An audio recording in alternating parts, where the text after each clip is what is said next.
owazi uhambo lwethu singazi lutho, uyasigada, athathe unyawo lwethu alibeke, athathe olunye alibeke, sibone sihamba, sibone kunyakaza indebe zomlomo, kuphuma izwi lisuka ngaphakathi kithi, asizenzelanga umuso ovela ekhaya ezulwini. Sithema sizalwa ubesesazi. Lithi iBhayibheli usazi esilihlule esweni sakomama bethu. Sizalwe sifumethe besingazi ukuthi siphethene, bazi ukuthi siphethene. Sathatha isandla sasibeka kwesinye silandele esinye, amadolo esukuma. Kunengane engakwazi ukuhamba, thina saze sagcina sakwazi ukuhamba. Sesiyabonga nje ukuthi sinoNkulunkulu njengaye. Jesus. Abanye baguqa kwabanye uNkulunkulu, kepha thina siguqa kuNkulunkulu ophezulu kwakho konke. Sithi sonile phambi kwakhe, manje sesiyazi, sivula inhliziyo zethu, sithi Nkosi sakhe. Siyuthi yakulesi sikhathi esinzima.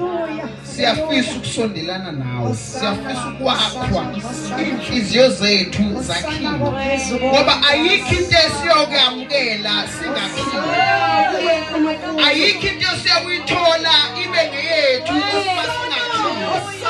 So kuna uNkulunkulu ophezulu, thina sesibonga yena.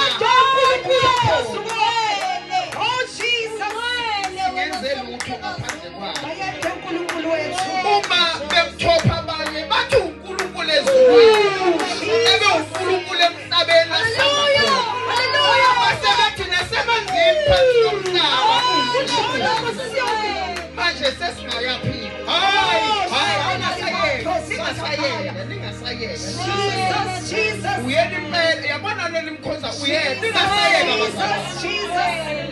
uNkulunkulu ophezulu. Amazi mhlawumbe uma nathandaza abazalwane. Uma nithandazele thina abantwana abancane ukuthi silunge phambi kwakhe. Ayikho into esifisayo njengoba wabantwana baNkulunkulu abalungile phambi kwakhe. Singenzele abantu lento ibekithi. Jesus.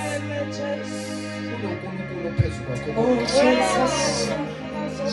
Esifisa uma ngathiwa bayathandaza abazalwane noma abazalwane besekhaya, nithi manzokhuleka ebusuku, nithi nabo abantwana babo asikho bahle phambi kaNkulunkulu, siyafisa ukwenza kahle. Ngiyabonga nje nakuNkulunkulu ukuthi ukwazile ukubheka.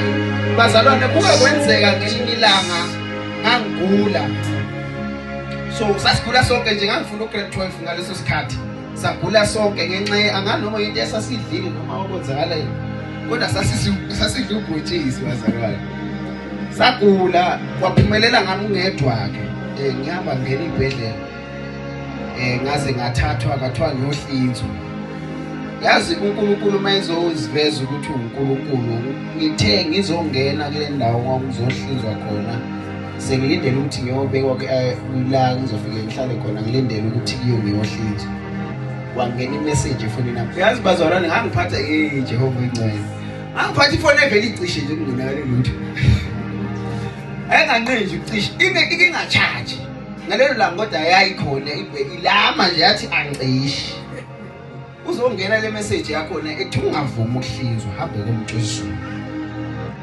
Sengizongena njalo bazalwane lapho ngiyakho. Ngizongena kuzongena imessage, angimazi umuntu ngabe ngingayazi ibhala ukuthi ungavuma ukuhlinzwa. Lihamba kumuntu wesizulu. Ngitshela ukuthi ngaqala ngathula ngilele, abazali balapha kimi baqeda kuthandaza, kumele ngingene ngaphakathi.